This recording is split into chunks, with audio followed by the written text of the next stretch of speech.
الحمد لله رب العالمين الرحمن الرحيم مالك يوم الدين إياك نعبد وإياك نستعين اهدنا الصراط المستقيم صراط الذين أنعمت عليهم غير المغضوب عليهم ولا الضالين والصلاة والسلام على رسول الله وعلى آله وصحبه ومن تبعه ونصره ووالاه. ربنا زدنا علما وارزقنا فهما وحكمة. Allah Subhanahu wa taala mengurniakan hidayah kepada sesiapa yang dikehendakinya, khususnya dalam kalangan mereka yang bersungguh-sungguh dan ikhlas untuk mencari kebenaran daripadanya. Perkara ini dinyatakan oleh firman Allah, firman-Nya,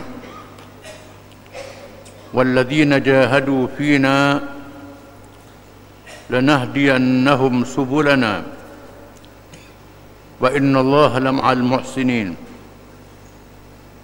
Surah Al-Ankabut ayat 69. Dan orang-orang yang berjihad, berusaha dengan bersungguh-sungguh kerana memenuhi kehendak agama kami, sesungguhnya kami akan memimpin mereka ke jalan-jalan kami yang menjadikan mereka bergembira serta beroleh keredaan. Dan sesungguhnya pertolongan dan bantuan Allah ialah beserta orang-orang yang berbuat baik. Menunjukkan bahawa barang siapa yang berusaha bersungguh-sungguh dengan hati yang ikhlas untuk mencari kebenaran, meminta hidayah daripada Allah, bukan saja berdoa, berusaha mengkaji sungguh-sungguh, berfikir, belajar, musafir kerana nak cari kebenaran,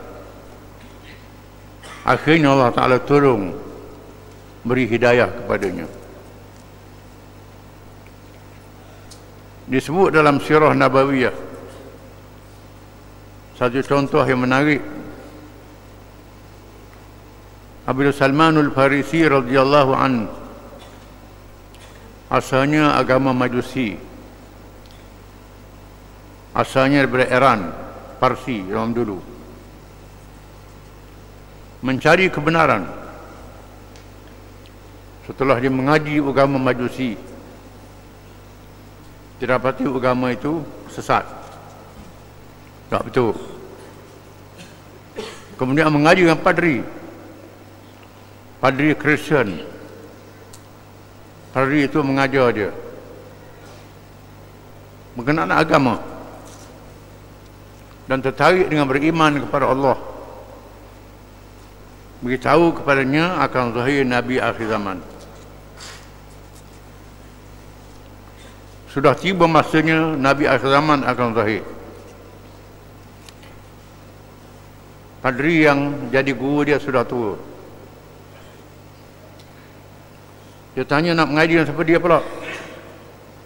Dia suruh pergi ke satu tempat di kawasan Semenanjung Arab. Mengaji dengan padri, pergi ke gereja. Dia tengok macam-macam jenis padri, jenis orang alim. Ada padri yang kerjanya pungut duit orang untuk ampun dosa orang.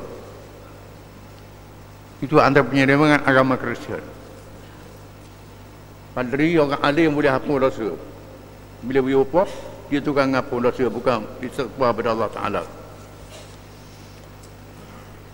Dia lihat tak sedap, jumpa yang dari sungguh-sungguh, beritahu cerita yang sama akan zahir Nabi akhir zaman. Akhirnya musafir sampai ke Madinah, bekerja dengan orang Yahudi, kerja pungut buah tamar. Buah tamar ni kena naik, kena panjat, kutik buah dia yang masuk, tidak sekaligus. Bergaul dengan orang Yahudi beritahu bahawa ada orang berhijrah daripada Mekah mari ke Madinah dan dikatakan dia seorang Rasul. Lalu Salman berjumpa dengan Nabi, melihat tanda-tanda yang ada pada diri Nabi SAW, seperti diberitahu oleh guru dia.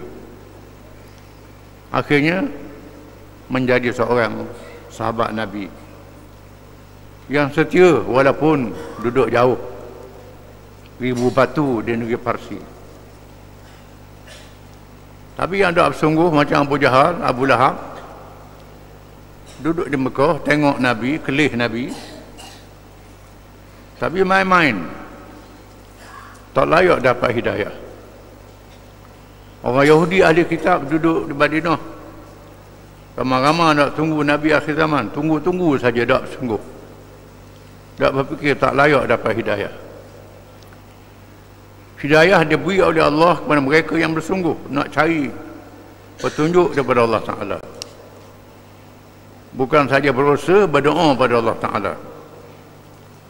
Firman Allah Subhanahu wa Ta'ala, kana an-nasu ummatan wahidah fab'atha Allahu an-nabiyyina mubasysyirin wa munzirin wa anzala ma'ahumul kitaba bil haqq liyahkuma bainan nasi fima ikhtalafu fihi wa ma ikhtalafa fihi illa alladhina utuhu min ba'di ma ja'atuhumul bayyinatu baghyan bainahum fahadallahu alladhina amanu lima ikhtalafu fihi minal haqqi bi'idhnihi wallahu yahdi man yasha'u ila siratin mustaqim. Pada mulanya manusia itu ialah umat yang satu menurut agama Allah yang satu, iaitulah Islam.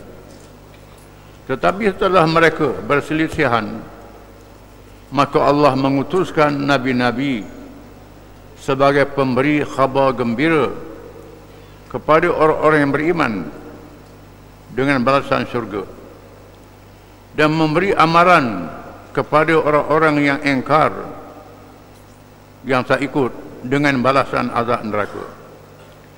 Dan Allah menurunkan bersama nabi-nabi itu kitab-kitab suci yang mengandungi keterangan-keterangan yang benar untuk menjalankan hukum, memutuskan antara manusia mengenai apa-apa yang mereka perselisihkan.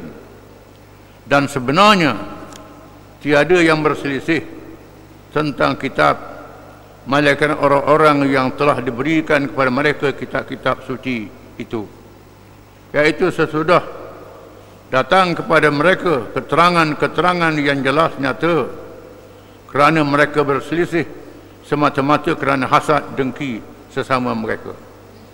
Maka Allah memberikan petunjuk kepada orang-orang yang beriman ke arah kebenaran yang diperselisihkan oleh mereka yang durhaka itu dengan izinnya, dan Allah sentiasa memberikan hidayahnya kepada sesiapa yang dikehendakinya ke jalan yang lurus menurut undang-undang peraturannya.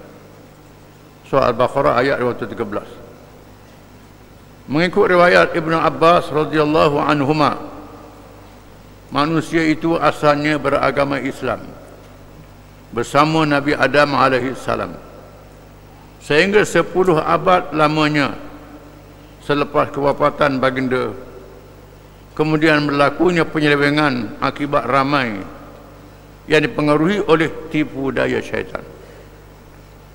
Abdullah bin Abbas radhiyallahu anhu, sepupu Nabi SAW, yang dilahirkan di Mekah, ketika Nabi dikepung oleh orang-orang musyrikin. Di masa baru lahir, ayah dia Abbas bawa kepada Nabi, dan Nabi berdoa kepada Allah Ta'ala supaya diberikan kepadanya ilmu. Maka Allah Ta'ala jadikan Abdullah bin Abbas, sepupu Nabi, seorang yang alim, khususnya dalam Al-Quranul Karim. Dalam usia yang terlalu muda menjadi ahli syura, ahli mesyuarat Khulafa' Ar-Rasyidin. Banyak ulama-ulama, sahabat dan tabi'in mengaji dengan dia, khususnya berkenaan Al-Quranul Karim. Seorang yang tajam kepahamannya dan fikirannya. Menafsirkan ayat yang dibaca tadi, mengatakan bahawa manusia pada awalnya adalah beragama Islam. Islam adalah agama yang asal bagi manusia. Manusia bermula dengan Adam alaihissalam, bukan monyet, bukan beruk. Mengikut ahli falsafah barat, manusia daripada beruk, monyet, bukan orang, lepas tu baru jadi orang. Agama start dengan sembah berhala dulu, itu mengarut, tak betul. Asal ialah Islam, agama semula jadi manusia, mula dengan Adam alaihissalam. Sejak Nabi Adam, manusia beragama Islam sehingga 10 abad. 1 abad 100 tahun, bermakna 1000 tahun selepas wafatnya, matinya Nabi Adam alaihissalam, barulah manusia menyembah berhala, melantik Tuhan-Tuhan yang lain daripada Allah, mengadakan undang-undang sendiri, peraturan sendiri dalam perkara yang tidak diizin oleh Allah Ta'ala. Di sana ada peraturan Allah Ta'ala izin manusia menggunakan akal, yang boleh dicapai oleh akal, boleh fikir sendiri. Tapi perkara yang manusia tak boleh nak fikir, Allah menurunkan nas, menetapkan peraturan, dan diberi petunjuk pada siapa yang mencari petunjuk. Ada dalam manusia nak pakai akal sendiri, sombong, berasa cerdik sangat, bijak sangat, lalu dipedaya oleh syaitan, syaitan tipu, maka berlaku kesesatan dalam kehidupan manusia. Hal ini menyebabkan ramai yang terpesong daripada petunjuk Allah Subhanahu Wa Taala dari segi akidah, kepercayaan kepada Tuhan Yang Maha Esa, dan juga mengada-ngadakan peraturan yang dicipta sendiri tanpa izinnya, buat undang-undang sendiri, Allah Ta'ala tak izin, ikut hawa nafsu. Perkara yang tak boleh dicapai oleh akal menyebabkan rosak diri sendiri, menyeleweng dalam kehidupan, khususnya dalam agama, melantik Tuhan-Tuhan lain daripada Allah. Mereka yang mencipta agama tu, macam-macam agama tu, dinamakan ahli falsafah. Bila tak dapat hidayah, jadi bodoh, pergi reka supaya manusia sembah batu, sembah kayu, sembah binatang, sembah macam-macam. Di pihaknya dia buat patung. Patung tu dia anggap Tuhan. Patung tu uduh pada dia. Muka comel sangat, uduh pada dia. Batu-batu ni Tuhan jadikan untuk buat jalan raya, buat lusung batu, buat bangunan, buat apa, latih jadi Tuhan, dia sembah. Ini tolol, bodoh mereka. Sembah syaitan, makhluk yang jahat. Sembah binatang, binatang pula jadi Tuhan. Sembah pohon kayu. Ahli falsafah dianggap ahli fikir, jadi bodoh bila tak dapat hidayah daripada Allah Subhanahu Wa Taala. Jadi begitu. Ini perlunya hidayah, tunjuk Allah Taala. Maka Allah Taala utuskan nabi-nabi dan rasul-rasul alaihi wassalatu wassalam untuk membetulkan keadaan. Oleh itu Allah SWT melantik rasulnya Nabi Nuh alaihi salam menjadi rasul pertama yang berjuang dan menghadapi cabaran yang besar.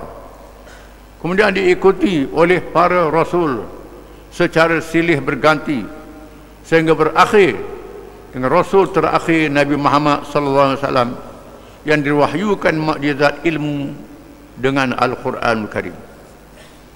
Rasul yang pertama berlawan Nabi Nuh AS. Ini Rasul yang pertama berlawan. Belum Nabi Adam tu tak berlawan lagi. Adam lawan dengan Iblis je. Nabi berlawan dengan syaitan, dirasuk oleh syaitan.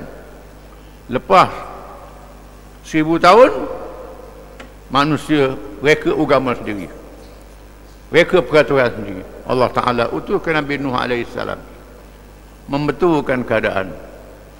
Nabi Nuh terpaksa berjuang, berlawan, sehingga memakan masa 950 tahun. Umur dia 1000 tahun. Berjuang 950 tahun. Yang ikut dia tak ramai, sikit dia ikut dia. Yang jadi kepala haliang menyesatkan ialah pemimpin-pemimpin, ketua-ketua, raja-raja, al-malak yang jadi kepala merosakkan manusia. Nabi Nuh terpaksa berlawan dengan al-malak, raja-raja, pemimpin. Begitulah Nabi-Nabi berlawan dengan ketua-ketua, raja-raja, pemimpin ni. Kerana mereka ni ikut hawa nafsu, ikut akal, berkuasa pula. Bila berkuasa tak berlalilah peraturan Allah, ke dia je, menyebabkan orang ramai ikut, jadi rosak. Allah tak utus Nabi Rasul Nabi Nuh berlawan dulu dengan manusia, dengan al-malak, pemimpin yang menyeleweng ini, sehingga memakan masa 950 tahun. Ditenggelamkan, dibinasakan dengan taupan yang besar. Nabi Nuh hidup dalam keadaan molek dengan pengikut-pengikut dia. Lepas wafat Nabi Nuh, mari hak jahat pula, mari jahat menyeleweng. Allah Ta'ala utus Rasul pula membetulkan keadaan. Begitulah silih berganti sehingga berakhir dengan akhir zaman. Nak kata berapa ribu, beratus ribu, tak tahu, Wallahu a'lam. Rasul-Rasul ni ramai. Rasul pada akhir ialah Muhammad sallallahu alaihi wasallam.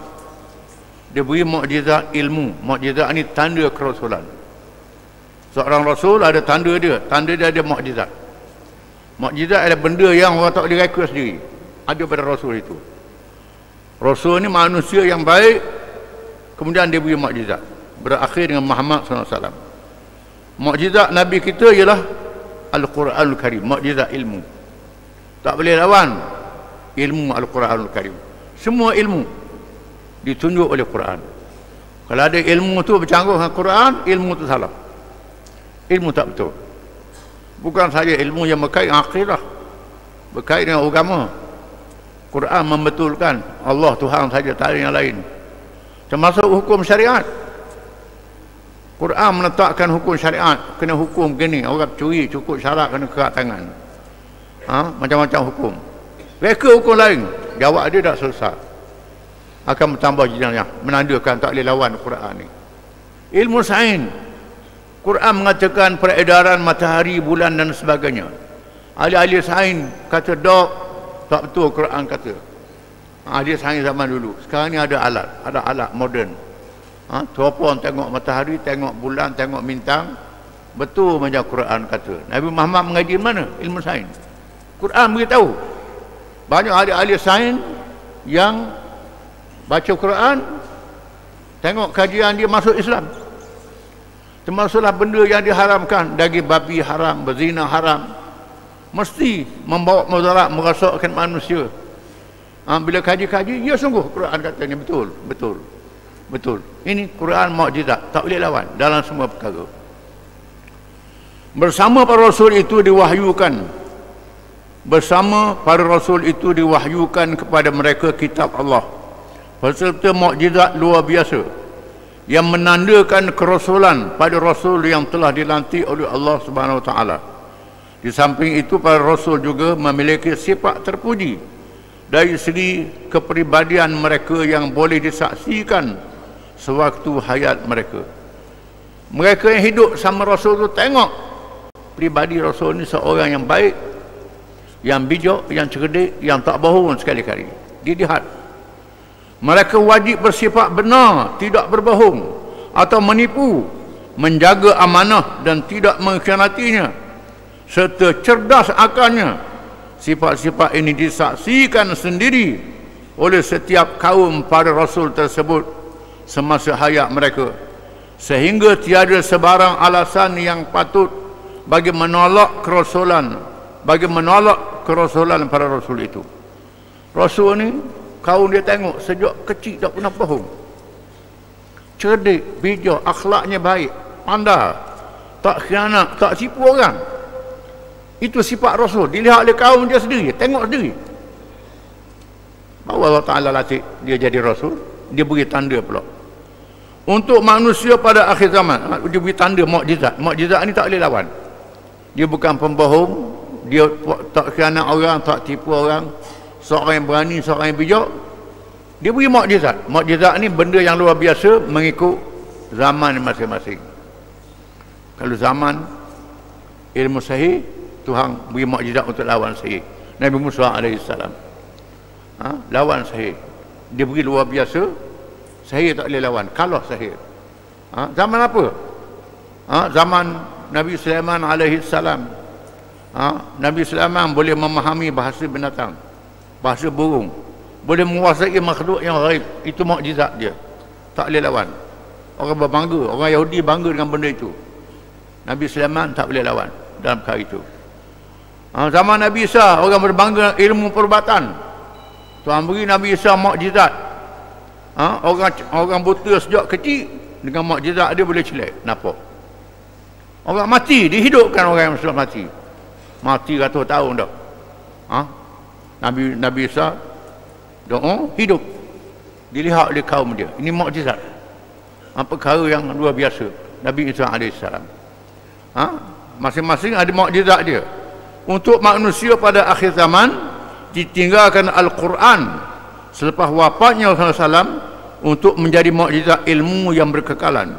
Malah membaca Al-Quran dengan betul adalah wajib hukumnya, dan mereka yang berbuat demikian akan beroleh pahala berkali ganda bagi setiap hurufnya. Begitu juga mereka yang menulis Al-Quran turut mempunyai kelebihan kerana berniat memelihara dan memuliakannya. Mukjizat Nabi kita Al-Quran. Bezanya Quran ni dengan mukjizat lain, Quran kekal. Bila Nabi mati, Quran tak mati, terus berkekalan. Mukjizat Nabi lain tinggal cerita, macam cerita je. Nabi Musa dengan tongkat dia, Nabi Sulaiman menguasai binatang, jin dan sebagainya, cerita saja. Adapun mukjizat Nabi Muhammad dapat dilihat dalam Al-Quranul Karim. Quran adalah kitab mukjizat. Kita baca boleh pahala, tulis molek-molek boleh pahala, kerana nak jaga dia, memuliakan dia, boleh pahala. Tiap-tiap satu huruf 10 kali ganda, satu huruf 10 kali ganda. Disebut dalam hadis, barang siapa yang Quran, baca Quran dalam keadaan gagak-gagak, hayuh hanya baca, dia beri pahala membaca dan pahala gagak, pahala payah baca, dia beri.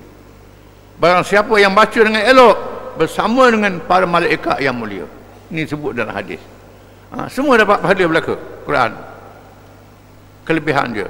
Namun begitu, ada juga kalangan mereka yang bukan sekadar membaca dan menulis Al-Quran semata-mata, sehingga kan ada kalangan yang berjaya menghafal serta membuka sekolah-sekolah tahfiz dan kelas membaca Al-Quran, termasuklah mencetak Al-Quranul Karim. Sahabat cetak Quran, jota-jota rebol sebol seluruh dunia, hafal Quran. Ingat usahanya, ingatlah bahawa menulis, membaca dengan baik dan menghafal Quran sahaja tidak mencukupi. Baca saja tak cukup, tulis saja tak cukup. Hal ini demikian kerana Allah telah bersikap murka terhadap kaum Yahudi yang hanya membaca kitab Taurat, yang berzikir dengannya, tetapi mereka tidak beramal dengan petunjuk yang terkandung dalam kitab tersebut. Allah Ta'ala kata, "Dzalikal kitabu la raiba fihi hudal lil muttaqin." Kitab ini tidak syak lagi memberi petunjuk. Quran adalah petunjuk. Jadikan Quran sebagai petunjuk, bukan untuk baca saja. Kalau baca saja, apa saja, berlagu saja, jaga tajwid saja, tapi tak jadikan petunjuk hidup kita. petunjuk hidup, petunjuk ibadat kita, petunjuk nikah kahwin kita, petunjuk berniaga kita, petunjuk politik kita, petunjuk ekonomi kita, petunjuk dalam semua cara hidup. Quran adalah petunjuk. Tiba-tiba tak jadi petunjuk, baca saja. Dalam bab undang-undang, pakai undang-undang hak karut-karut, undang-undang manusia reka, undang-undang England, undang-undang Perancis. Ekonomi, teori-teori yang direka oleh falsafah yang bukan Islam, orang kafir, tak pakai petunjuk Quran dalam bab ekonomi, dalam bab politik, pakai hukum akal, jadi macam orang Yahudi. Orang Yahudi, Tuhan beri kitab Taurat, tak beramal dengan Taurat. Perkara ini telah dijelaskan melalui firman-Nya, masalul ladzina hummilut Taurata thumma lam yahmiluha kamathalil himar yahmilu asfara bi'sa masalul qaumil ladzina kadzdzabu biayatillah wallahu la yahdil qaumaz zalimin. Perumpamaan orang-orang Yahudi yang dipikulkan kepadanya, dipertanggungjawabkan dan ditugas melaksanakan hukumnya, Taurat, kitab suci dia, kemudian mereka tidak menyempurnakannya, keadaan itu sama seperti keldai yang memikul kitab-kitab yang tebal sedang mereka tidak mengetahui kandungannya. Sungguh amatlah buruk perumpamaan kaum yang mendustakan ayat-ayat Allah itu. Dan ingatlah, Allah tidak memberikan petunjuk kepada kaum yang zalim. Allah Ta'ala mereka pada Yahudi al-maghdubi alaihim. Dalam doa Fatihah, ihdinas siratal mustaqim siratal ladzina an'amta alaihim. Wahai Tuhan, tunjukkanlah kami jalan yang betul, jalan orang beri nikmat ke atas mereka. Ghairil maghdubi alaihim, bukannya jalan orang yang berkei ke atas mereka. Siapa dia? Yang Tuhan mereka orang Yahudi. Ada apa? Ada kitab Taurat tak ikut, baca saja, amal saja. Tiap-tiap malam satu baca kitab Taurat. Naya kita lah malam Jumaat baca Yasin, baca Surah Al-Kahfi, baca Quran, baca betul tajwidnya, baca tulis molek-molek, tapi hukum hakam dia tak pakai. Petunjuk dia tak ikut. Tuhan kata orang Yahudi yang ada kitab Taurat tak beramal dengan Taurat macam kedai. Kedai yang bawa kitab atas belakang dia, tak tahu apa benda atas belakang. Orang ni tahu tapi tak beramal, teruk pada kedai lagi lah. Sangat buruk dan jelek perbandingan bagi golongan yang hanya sekadar menjadikan Al-Quran sebagai bacaan tanpa mengambil petunjuk daripadanya. Bahkan disebutkan pula bahawa umpan api neraka ialah hasil makanan bagi mereka yang mengetahui petunjuk dan hukum-hukum yang ada dalam Quran, tetapi menyembunyikan ilmu kerana kepentingan dunia seperti pangkat dan harta. Yang paling teruk lagi orang alim yang tahu mana Quran, erti mana Quran, tak beritahu ke orang, atau mengajar je, mengajar patut senyap, tak suruh orang buat, tak suruh orang buat, tak suruh perkara yang baik, tak mencegah kemungkaran. Tak macam Nabi-Nabi yang terima kitab. Nabi-Nabi yang terima kitab itu setelah baca kitab itu suruh orang buat. Nabi berjuang melawan mereka yang tak ikut kitab ini. Nabi-Nabi. Ada ulama-ulama yang tahu Quran, reti Quran, orang yang reti baca tu dia bacalah, tapi tak beramal, tu macam keldar, macam hemah, macam melatang. Hak ni pula hak reti, hak tahu, tapi sembunyikan ilmu, tak ajar pada orang, pilih-pilih je. Ajar sebagian, tak sebagian, ataupun pakai ranggut tepuh itu saja. Ini dilaknat jadi umpan api neraka. Hal ini dinyatakan oleh firman Allah SWT, innal ladzina yaktumuna ma anzalallahu minal kitab wa yashtaruna bihi thamanan qalila ulaika ma ya'kuluna fi butihim illa an-nar wa la yukallimullahu yawmal qiyamati yuzakkihim wa lahum 'adzabun alim ulaika ladzina tarawu ad-dalalata bil huda wal 'adzaba bil maghfirah fama asbarhum 'ala an-nar dzalika bi anna Allah nazzala al-kitaba bil haqq wa innal ladzina ikhtalafu fil kitabi la fi shiqaqin ba'id.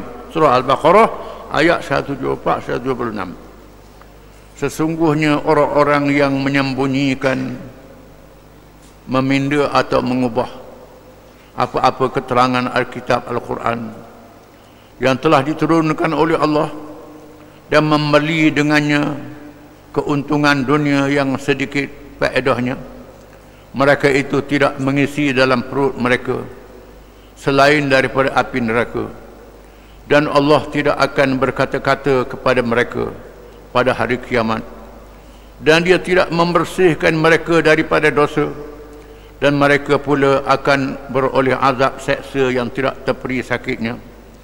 Mereka itulah orang-orang yang membeli kesesatan dengan meninggalkan petunjuk agama Allah, dan membeli azab seksa neraka dengan meninggalkan keampunan Tuhan.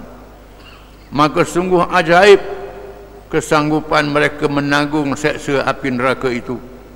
Segala balasan yang buruk itu adalah dengan sebab Allah telah menurunkan kitab dengan mengandungi kebenaran, tetapi mereka berselisih padanya.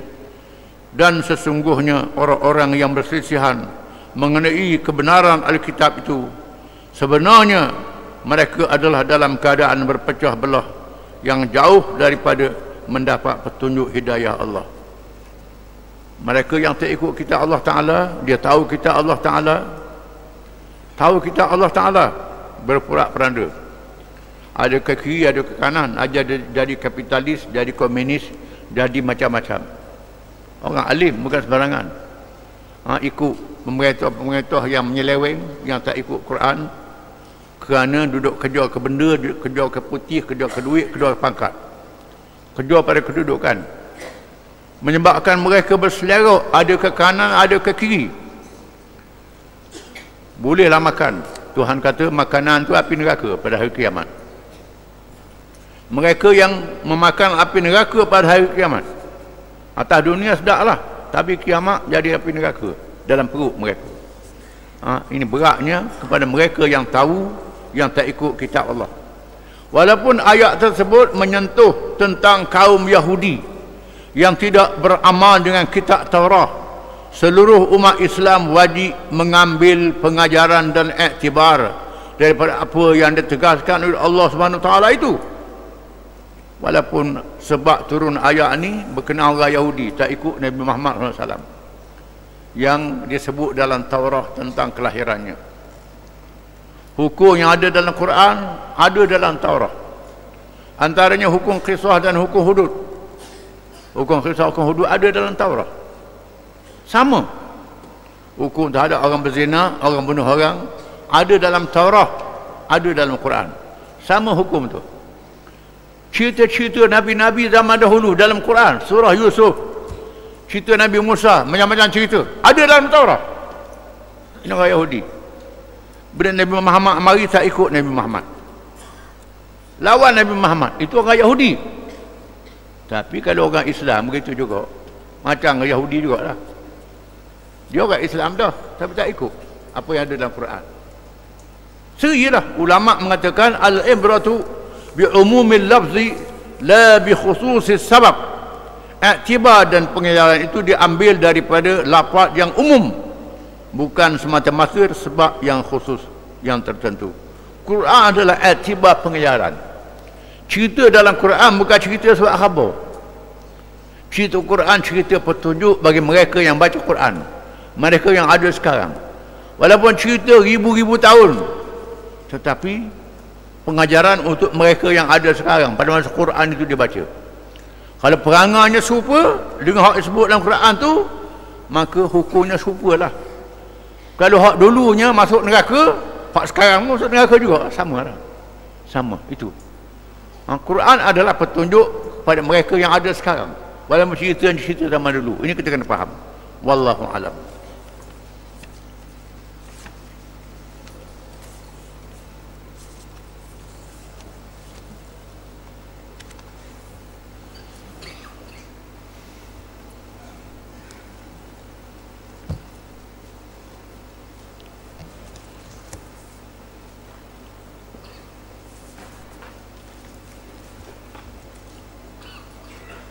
Bismillahirrahmanirrahim. Serangan pasukan kedua dan ketiga. Pasukan kedua pimpinan Ikrimah bin Abi Jahal radhiyallahu anhu ditugaskan untuk memerangi Musailamah Al-Kadzab, pembohong besar, seorang pemimpin daripada kalangan Bani Hanifah yang tinggal di daerah Yamamah. Satu pasukan lagi ditugaskan untuk memerangi Musailamah Al-Kadzab. Musailamah pembohong besar yang mengaku jadi nabi. Ketuanya Ikrimah bin Abi Jahal radhiyallahu anhu. Ikrimah ni anak Abu Jahal, hak kafir besar sekali, tapi anak dia Islam. Ayahnya kafir hak teruk sekali, paling berat. Anak dia masuk Islam. Bahkan Ikrimah ni lawan Islam pada awalnya.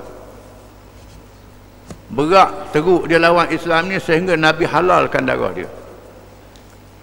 Pada masa Fathul Makkah, Nabi tawan Makkah, Nabi senaraikan beberapa orang. Orang ni kalau berjumpa, walaupun bergantung di kelambu Kaabah, Nabi kata, dia serah diri bergantung kelambu Kaabah, bunuh, Nabi kata orang ni. Antara Ikrimah bin Abu Jahal termasuk senarai. Bila Nabi tawan Makkah, dia melarikan diri. Dia melarikan diri, tak boleh ditangkap. Isteri dia masuk Islam. Lepas tu isteri dia pujuk Nabi, minta Nabi ampunkan Ikrimah. Nabi kata, aku ampunlah, tak apalah. Isteri dia pun cari dia, berjumpa, bawa menghadap Nabi dan masuk Islam. Menjadi sahabat yang sangat setia pada Islam, pada Nabi. Dia seorang pahlawan, bukan sembarangan. Walaupun zaman jahiliyahnya musuh paling besar, bila masuk Islam jadi pemimpin yang besar. Nabi kata, khiyarukum fil jahiliyati khiyarukum fil Islam idza faqahu.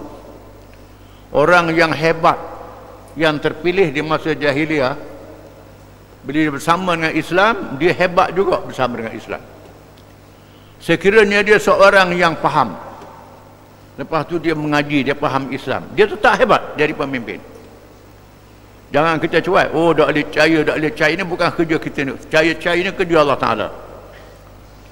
Bila orang tu bersama dengan kita, dia seorang yang hebat, dia dulu pemimpin, tetap pemimpin. Dia dulu penglima, tetap penglima. Ikrimah ni ialah penglima perang, bukan lantik jadi penglima. Pasukan yang kedua untuk melawan Ikrimah bin Abu Jahal.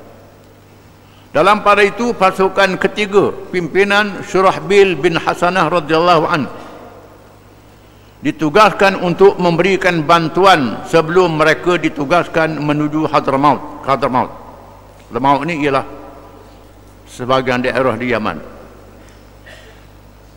Pasukan ketua Syurahbil untuk serang Hadramaut. Sebelum Hadramaut kena tolong Ikrimah. Itu Abu Bakar perintahkan. Setelah mencapai kemenangan, barulah pergi ke Hadramaut. Bakar radhiyallahu an mengarahkan tentera Khalid bin Al-Walid radhiyallahu an supaya datang dan mengambil alih posisi ketua bagi mengepalai operasi. Hal ini demikian kerana anggota tentera musuh terlalu besar dan sangat berbahaya. Oleh kerana tentera Musailamah Kadzab ni ramah, bahaya, ganas, bakal minta supaya Khalid bin Walid sendiri, panglima tertinggi, pergi sama dengan bala tentera dia untuk membantu Ikrimah dengan Syurahbil. Musailamah Al-Kadzab pembohong besar. Musailamah ada cerita, dia datang ke Madinah ketika kemuncak kemenangan Islam. Ketika itu banyak rombongan kabilah Arab datang menemui Rasulullah SAW bagi menyerahkan diri dan menganut Islam. Kedatangan Musailamah bertujuan meminta Rasulullah SAW agar melantiknya menjadi ketua. Masa Nabi hidup lagi, selepas Fathu Makkah, kabilah-kabilah Arab banyak datang serah diri. Musalamah pun datang rombongan dia berjumpa dengan Nabi. Pelik pada orang lain dah. Dia minta Nabi lantik dia jadi ketua di daerah dia. Lantik dia ketua. Sebab ketua itu Rasulullah SAW memegang pelepah tama. Nabi sedang pegang pelepah kema, pelepah tama sebagai tongkat. Dia minta jadi ketua. Dengan tegas baginda memberikan jawapan terhadap permintaannya. Lau sa'altani hadzal asiba ma a'taituka. Sekiranya kamu meminta daripadaku akan pelepah tama ini, aku tidak akan memberikannya kepadamu. Nabi kata. Tak usah nak minta dia ketua. Minta pelepah kema aku tak beri kamu, Nabi kata. Nabi tengok dia ni pelik dah. Pelik dah. Tak minta jawatan lah. Minta pelepah ni aku tak beri, Nabi kata.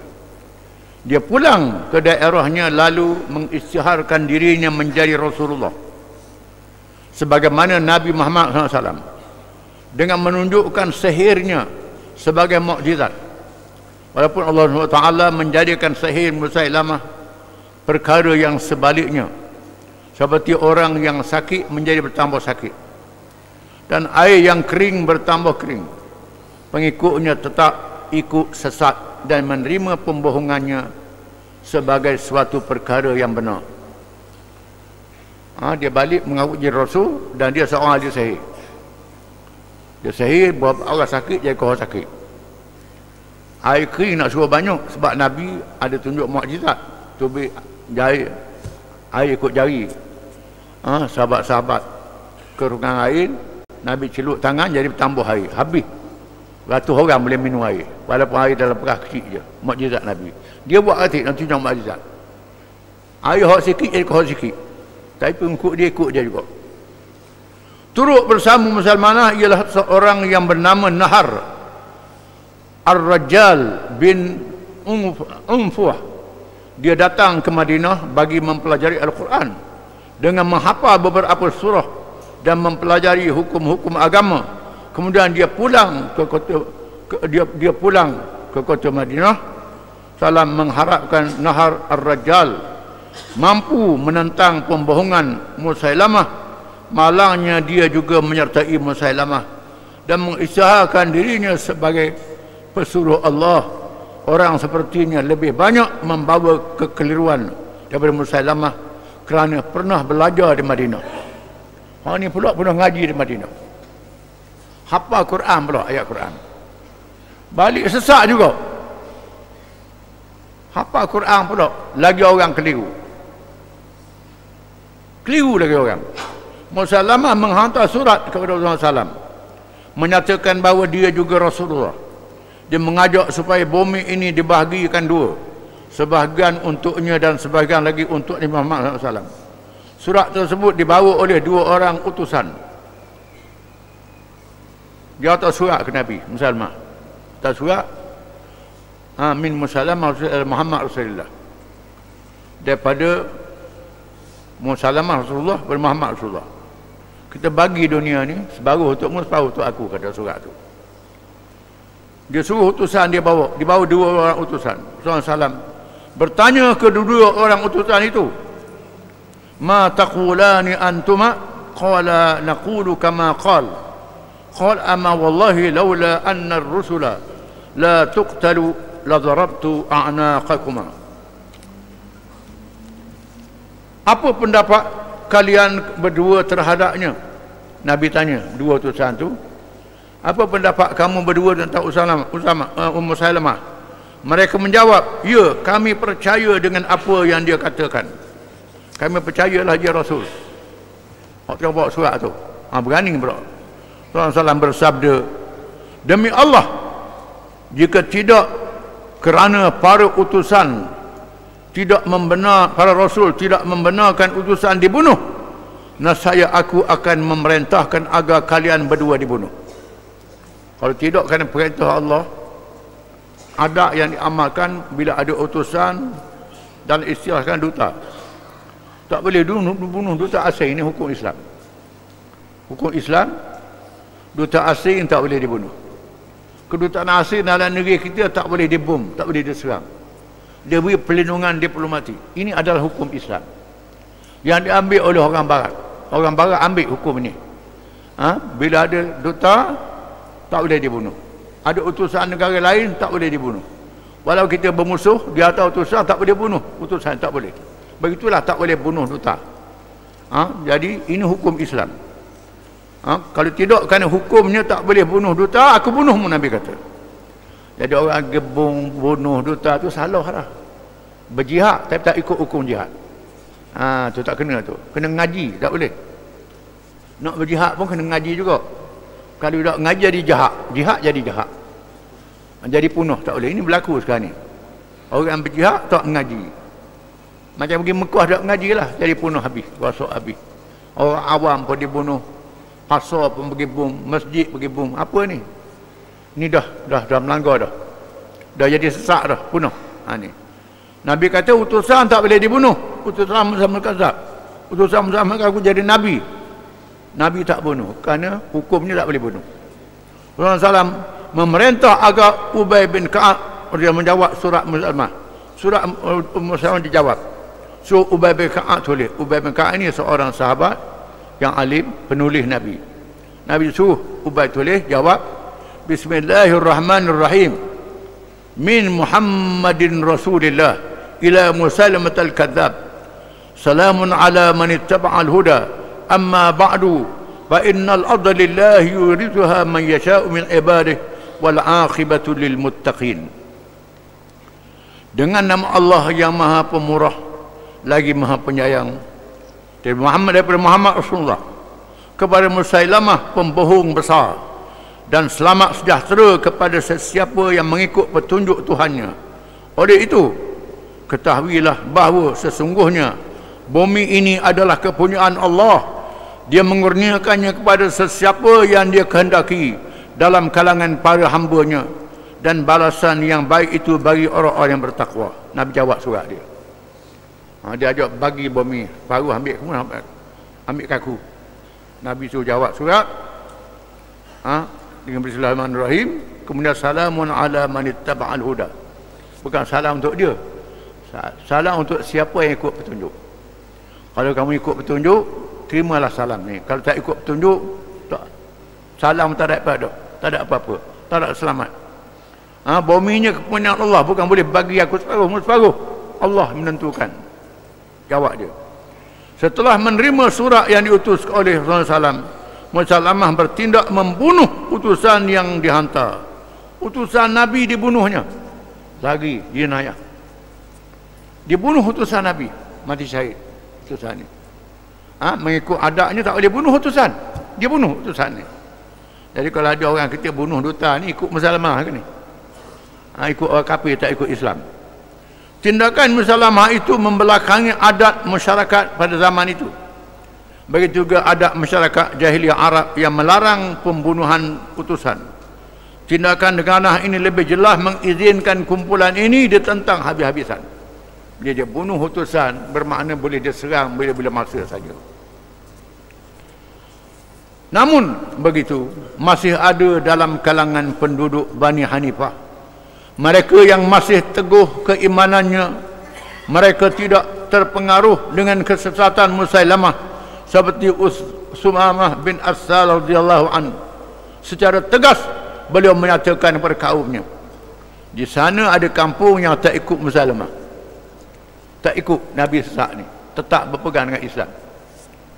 Ketua kampung yang Usamah bin Assal radhiyallahu anhu, Usamah menyampaikan ucapan, wayhakum ya Bani Hanifah, isma'u qawli tahtadu wa ati'u amri tarshudu wa'alamu an Muhammad bin Abdullah nabiyyun mursal la syakka fi nubuwwatih. Celakalah kalian wahai kaum Bani Hanifah, dengarlah nasihatku ini. Sebenarnya kalian akan mendapat petunjuk yang benar, dan taatilah perintahku ini, nescaya kalian akan selamat. Ketahuilah bahawa sesungguhnya Muhammad ialah Nabi yang diutus oleh Allah. Tiada sebarang keraguan pada kenabiannya. Usamah menyampaikan syarahan pada pengikut-pengikut dia. Wa hadza musalamatun rajulun kadzdzab fala taqtarru bihi wala biqaulihi wa kadhibihi fa innakum qad sami'tumul qur'ana alladhi ata bi Muhammadun sallallahu alaihi wasallam Muhammadun sallallahu alaihi wasallam an rabbi idh yaqul. Sedangkan Musailamah itu sebenarnya ialah seorang pembohong. Janganlah kalian terpengaruh dengan percakapan dan pembohongannya. Sesungguhnya kalian mestilah mendengar ayat Al-Quran yang diturunkan Muhammad SAW. Allah firman Allah Ta'ala, Hamim, tanzilul kitab minallahil azizil alim, ghafiriz zambi wa qabilit tawbi syadidil iqabidit taul, la ilaha illahu ilaihil masir. Ini ayat Tuhan untuk Nabi. Hai Hamim, turunnya Al-Quran daripada Allah yang maha kuasa lagi maha mengetahui. Tuhan yang mengampunkan dosa dan Tuhan yang menerima taubat. Yang berat azabnya, Tuhan yang melimpah-limpah kurnianya. Tiada Tuhan malaikat dia, kepadanya jualah tempat kembali. Ini ayat yang benar. Sumamah dan pengikutnya menunggu kedatangan bala tentera Islam bagi menyertai peperangan untuk menghancurkan kaumnya yang telah murtad. Dengan penuh semangat dan ikhlas, mereka meninggalkan daerah itu pada waktu malam dan berjaya menyertai tentera Islam. Kaum dia sendiri ini hebat. Lawan orang kampung sendiri, kaum dia sendiri, anak beranak sendiri kerana kafir. Sumamah radhiyallahu dengan kawan-kawan dia, pengikut dia, meninggalkan kampung tu, tunggu tentera Islam siapa nak serang kampung dia sendiri. Mana ada orang serang kampung sendiri kerana kampung tu kafir. Ini hebat, pahala sangat besar. Demi Islam, nak menegakkan Islam, walaupun kampung sendiri, walaupun puak sendiri, mesti dilawan. Operasi menyerang. Ikrimah yang mengepalai pasukan pertama telah bertindak gopoh kerana selalu ingin mendapat fadilat untuk mengalahkan tentera Musailamah, sehingga beliau memperkecilkan kekuatan tentera Musailamah yang sangat ramai, mencecah jumlah sehingga 80,000 orang tentera. Ikrimah tak tunggu bantuan mari, tak tunggu Syurahbil tentera dia siapa, tak tunggu Khalid bin Walid siapa, dia serang dulu kerana merasa nak dapat fadilat. Tak tunggu kawan, tak kedangkan arahan Abu Bakar, kena tunggu nanti pasukan bantuan siapa nak dapat kelebihan, pergi serang. Tentera Usamah jumlah 80,000 tentera, bukan sikit, 80,000. Tentera Ikrimah tak siapa, tentera Islamnya pergi serang. Sepatutnya Ikrimah menunggu kedatangan pasukan tambahan yang dipimpin oleh Syurahbil radhiyallahu anhu. Akibatnya tentera Ikrimah mendapat kemenangan besar yang mendatangkan kemarahan Khalifah Abu Bakar radhiyallahu anhu. Setelah Khalifah mendapat berita daripada perutusan Ikrimah yang meminta bantuan. Bila serang tak berjaya atau utusan minta bantuan, kata atau bantuan dah. Tetapi dia serang awal sangat, ramai yang cedera, ramai yang bertahid. Khalifah mengarahkan agar Ikrimah jangan berundur dan bertahan sehingga datangnya tentera bantuan. Begitu juga beliau dilarang pulang ke Madinah dengan meneruskan perjalanan ke Oman dan seterusnya ke Hadramaut.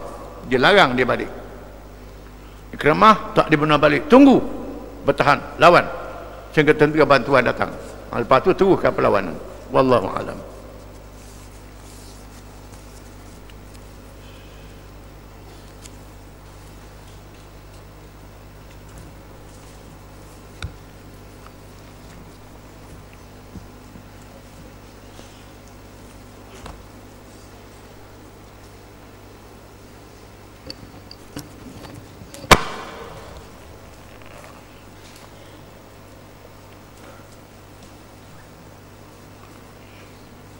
أعوذ بالله من الشيطان الرجيم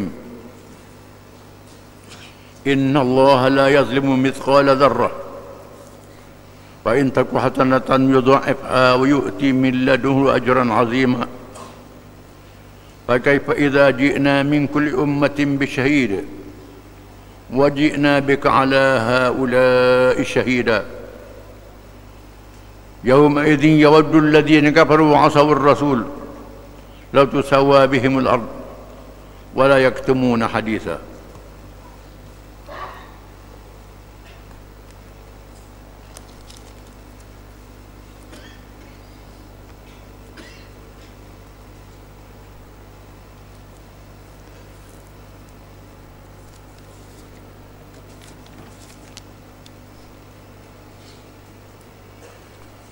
Sesungguhnya Allah tidak sekali-kali menganiayai menzalimi seseorang sekalipun seberat darah debu yang halus. Dan kalau pula amal yang seberat darah itu amal kebajikan, nescaya akan menggandakannya dan akan memberi dari sisinya pahala balasan yang amat besar. Maka bagaimanakah keadaan orang-orang kafir pada hari, dan apakah kerugian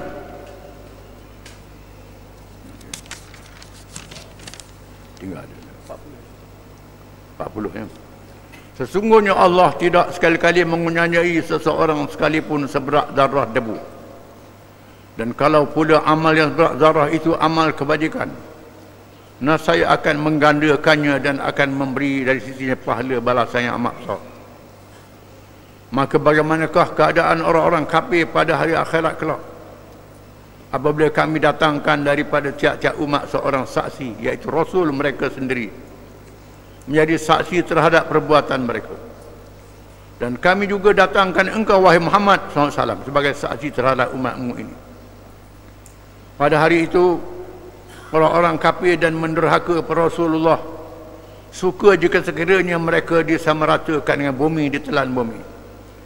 Dan pada ketika itu mereka tidak dapat menyembunyikan sepatah kata pun dari pengetahuan Allah.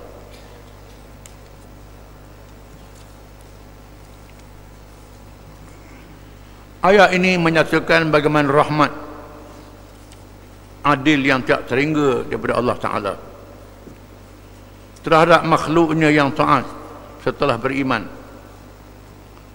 Digandakan kebaikannya, walaupun kebaikan itu seperti habuk yang halus, digandakan.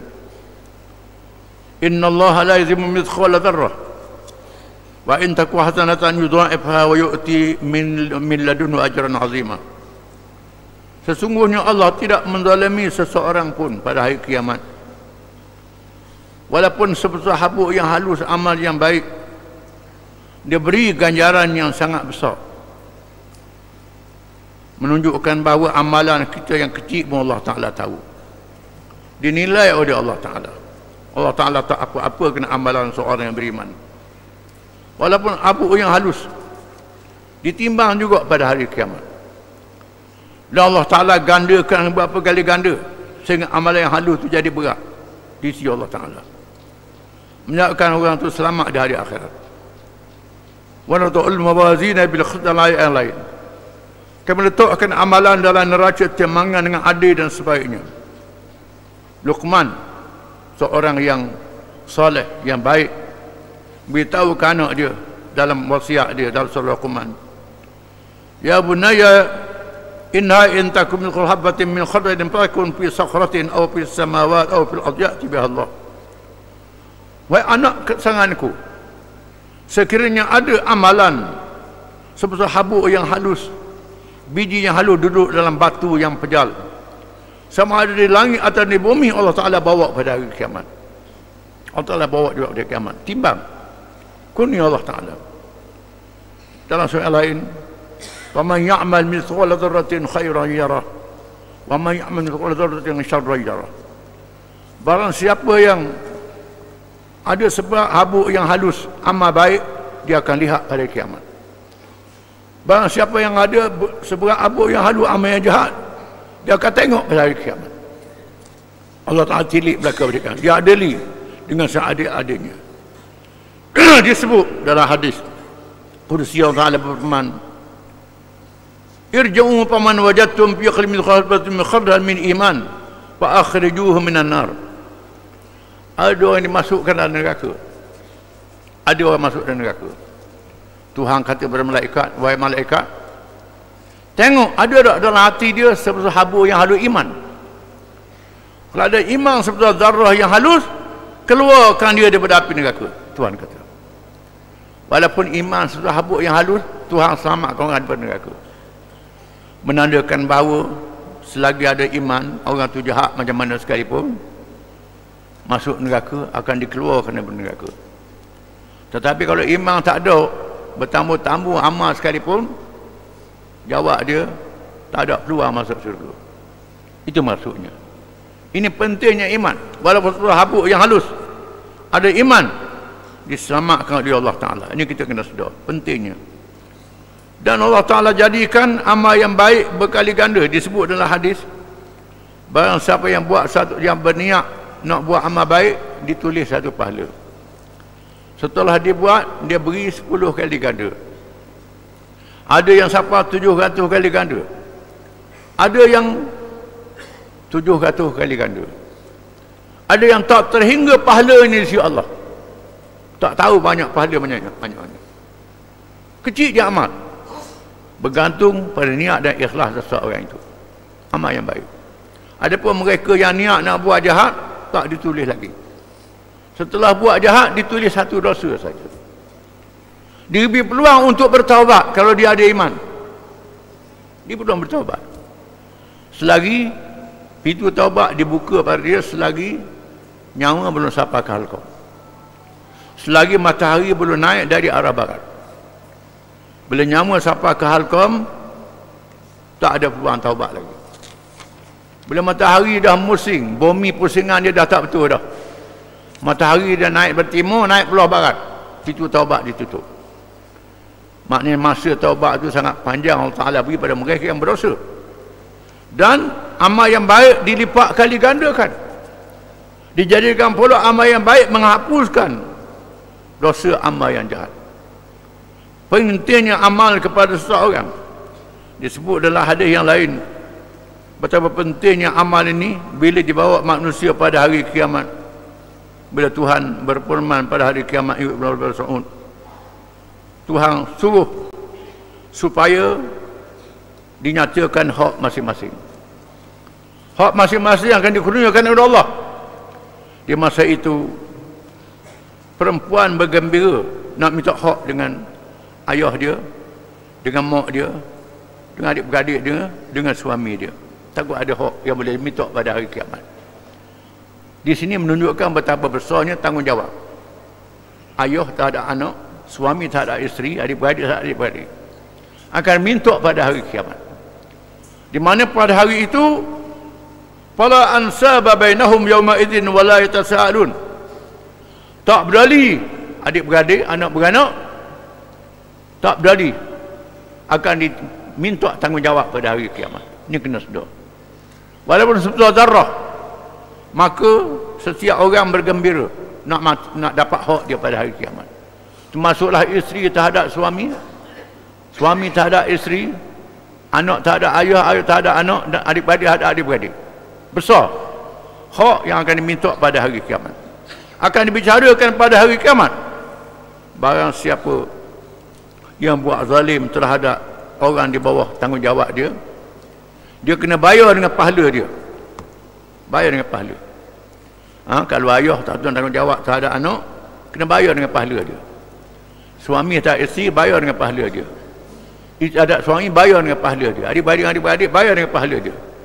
Kalau habis pahala, ambil dosa kawan tu, tetap atas pahala dia pula. Begitu caranya. Walaupun sebesar zarrah, itu dilaksanakan pada hari kiamat kedua. Dengan sebab itu kita kena sedar Allah Ta'ala itu maha adil, sangat adil, sehingga ambil kira sebesar habuk yang halus, sama ada amal yang baik atau amal yang jahat. Fakaifa idza ji'na min kulli ummatin bisyahid wa ji'na bika ala haula'i syahida. Bagaimana wahai Muhammad bila kami bawa pada hari kiamat tiap-tiap umat bersama saksi dia, iaitulah nabi-nabi akan dibawa menjadi saksi terhadap umat dia pada hari kiamat. Adakah nabi itu menyampaikan ajaran Allah ataupun tidak? Wajibna bika ala haula'i syahida. Dan mu Muhammad, aku bawa juga dari saksi terhadap umatmu. Mu sampai ke tidak? Mengikut satu riwayat, Nabi SAW bin Mas'ud membaca Quran depan dia. Nabi SAW kata, kan Quran ni Rasulullah terima wahyi, takkan saya baca. Nabi kata, aku nak dengar orang baca, bukan aku baca sih, nak dengar orang baca. Lalu Nabi SAW membaca surah Nisa. Surah Nisa, surah kita tafsir ni. Dia siapa pada ayat ni, pakai idza ji'na min kulli ummatin bi syahid wa janna ala ulai syahida.